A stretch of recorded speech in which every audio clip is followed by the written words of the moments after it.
What's up, everybody? Welcome to Beyond the Panel, and today we're reviewing Die number 3. The second issue was a chilling introduction to the realm of Die. Who would have expected that the sixth friend could have survived all this time?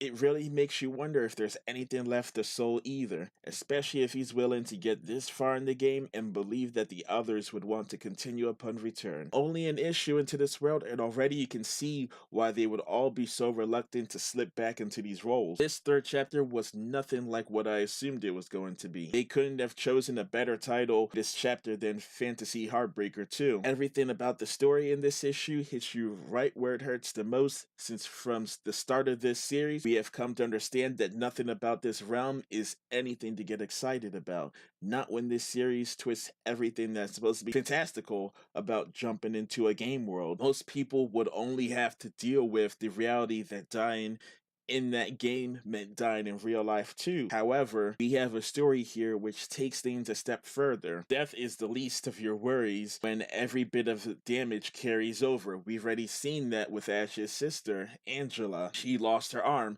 She has a mechanical arm in the game, but apparently somehow she lost her actual arm upon return to the real world. Your abilities are also costly, and the world around you is pretty much the definition of bleak. That last part is actually what we ended up focusing on more than anything else in this issue. Some may have looked forward to bigger fights or that next big step that in this party's adventure, but what we actually got out of this chapter was captivating for taking a different direction. Perspective makes a big difference for these characters right now when the game is not the same as it used to be when they were teens. Things they overlooked once before hold a different meaning, for better or worse. Where Ash found herself sent you on an emotional roller coaster when forced to accept that what's fiction for them is very real for everyone else in the game. That's not a concept touched upon very often with these kinds of stories. That is what made this exploration so heartbreaking. It all may seem like a script,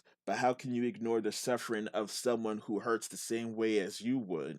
By the end of this issue, I could understand fully why they would say that this is one of the saddest comics in Kieron's career.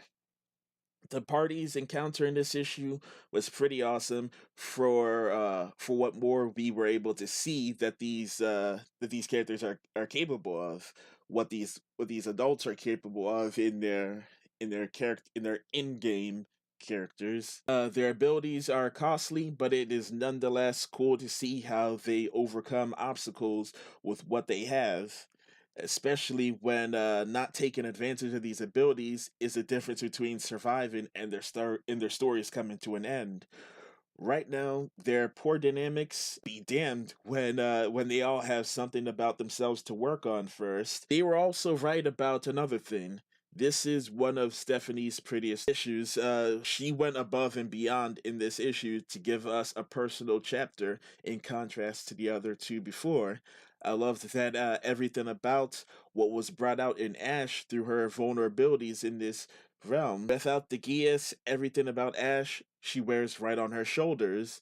You see that in her regretful expressions, looks of revelation, and even the cold presence which consumes her when that time comes where a hard decision has to be made for the sake of everyone. The dragon, which they encountered, had a unique design to it that was fit into this world. It wasn't the majestic vision you have for most dragons, but it was all the same the image of one that would exist in this kind of setting, one where things can be mechanical, things are not really things are kind of a mix between scientific and mystical. That aside, I also enjoyed the different ways that the style changed up to match the different stories told within. It added layers of depth and emotion to a chapter that is supposed to challenge reality from fiction. Clayton's lettering as well was impeccable for the consistent effort put into giving these characters their own distinct voice. Through the events of Die number 3, this creative team continues to redefine what it means to experience a Dungeons and Dragons kind of world. Everything seems so exciting from the outside till the rules become very real. There is no book out there like Die right now, and that is why this isn't a book you should sleep on, not if you want adventure, depth, and exploration in many ways.